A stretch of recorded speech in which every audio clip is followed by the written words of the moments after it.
ñu ngi jox kàddu gi honorable Anta Dia. Alassane Niang se prépare.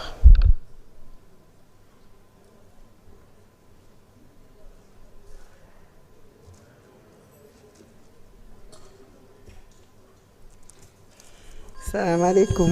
Bonjour Monsieur le Président. Bonjour Messieurs les ministres. Je vous salue, vous et vos accompagnants.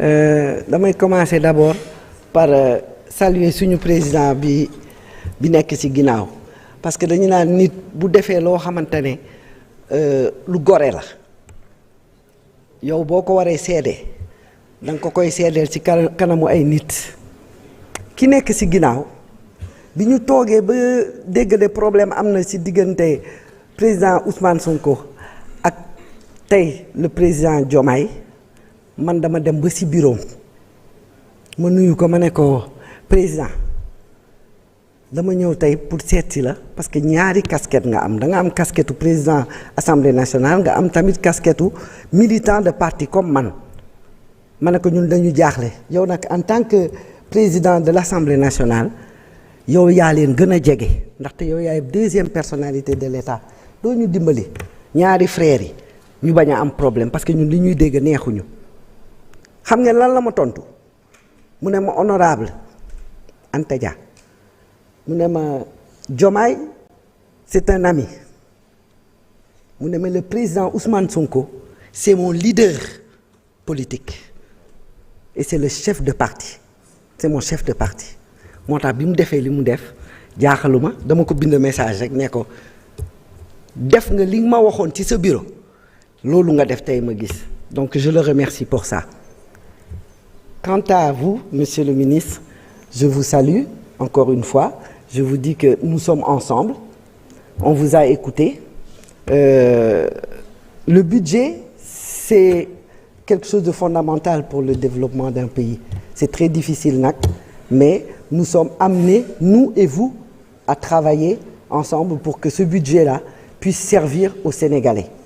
Mais boo déggee ñu naan budget baax na dafa fekk budget boobu mu dem ci li nga xamante ne moom moo ñor askan bi te li ñor askan bi ñun ñi nekk ay député ñun ñoo koy xam parce que ñun ñoo nekk sur le terrain c'est nous qui sommes près du peuple donc moi ce que je vais vous demander et de dire à vos ministres, à tous les ministres au gouvernement, c'est de se rapprocher du Parlement. Parce que c'est ensemble que nous pouvons travailler pour que ce budget-là puisse servir aux Sénégalais. Parce que c'est un projet que nous portons tous ensemble, parce que c'est notre projet, n'est-ce pas? Même si le gouvernement aujourd'hui a changé, le gouvernement fait marcher un projet qui est le nôtre. Donc je dirais, chers députés, le débat d'orientation budgétaire ne doit pas être un simple exercice technique, il doit répondre à une seule question. Que va changer le budget dans la vie des Sénégalais? Car nos compatriotes ne vivent pas de tableaux Excel, ils vivent de salaires, de leur récolte, de leur commerce, de leur pêche, de leur retraite. Ils vivent de leurs difficultés. Aujourd'hui, les priorités sont connues. Les Sénégalais demandent des emplois, de meilleurs soins de santé, la sécurité, l'eau, l'électricité, des écoles performantes, des routes praticables, un coût de vie supportable. Voilà les vraies urgences. C'est vrai que vous ne pouvez pas tout faire. Tout ce qu'aujourd'hui nous vous demandons, c'est quelque chose qu'il va falloir petit à petit réaliser. Mais il y a des priorités. Donc ces priorités-là, il va falloir en tenir compte. Parce que quand on prend sur le plan de la santé, par exemple, moi j'ai une anecdote à vous donner. J'ai accompagné un vieux monsieur de 94 ans. Pardon, j'ai plus de temps. Pardon. Donc une autre fois, je vous le dirai une box. Merci beaucoup. Merci. Alassane Niang, vous avez la parole. Ousmane Sonko se prépare. Merci beaucoup, Monsieur le Président. Monsieur le Président de l'Assemblée nationale, Monsieur le ministre de l'Économie, des Finances et du Plan, Monsieur le ministre de la Communication et des Relations avec les institutions, porte-parole du gouvernement, chers collègues, je voudrais d'abord saluer la qualité du document de programmation budgétaire et économique pluriannuel 2027-2029 qui nous est soumis. Il traduit une volonté de restaurer les équilibres macroéconomiques tout en préservant les investissements structurants et les dépenses sociales dans un contexte international particulièrement difficile. Cependant, notre responsabilité est également de nous assurer que cette programmation budgétaire bénéficie à tous les Sénégalais, y compris ceux qui vivent hors du territoire national. Les Sénégalais de la diaspora constituent une véritable force économique, sociale et diplomatique. Chaque année, ils contribuent de manière décisive à la stabilité de notre économie par leurs transferts financiers, leurs investissements, leurs compétences et leur rayonnement international.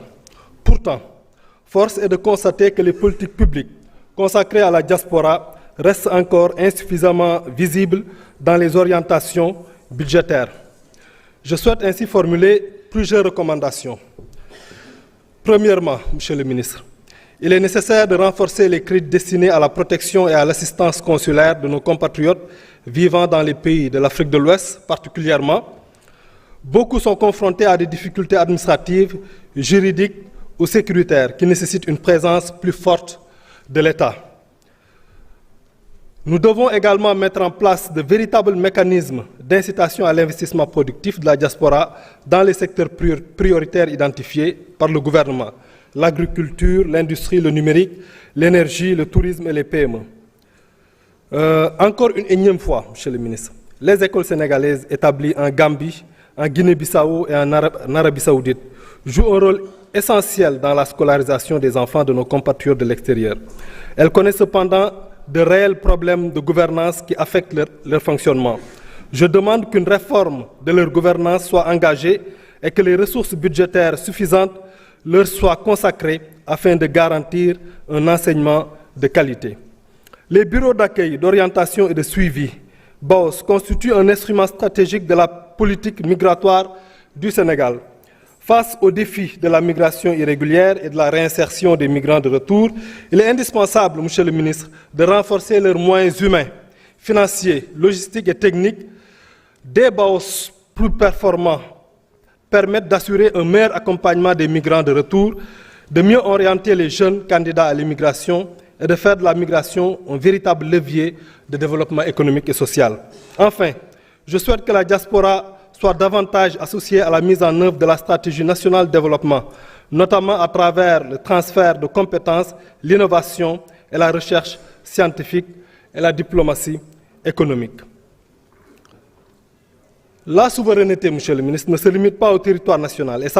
Elle s'appuie également sur des millions de Sénégalais qui vivent à l'extérieur et qui demeurent profondément attachés à leur pays. Investir dans la diaspora, c'est investir dans la croissance, l'emploi, les investisseurs directs, les exportations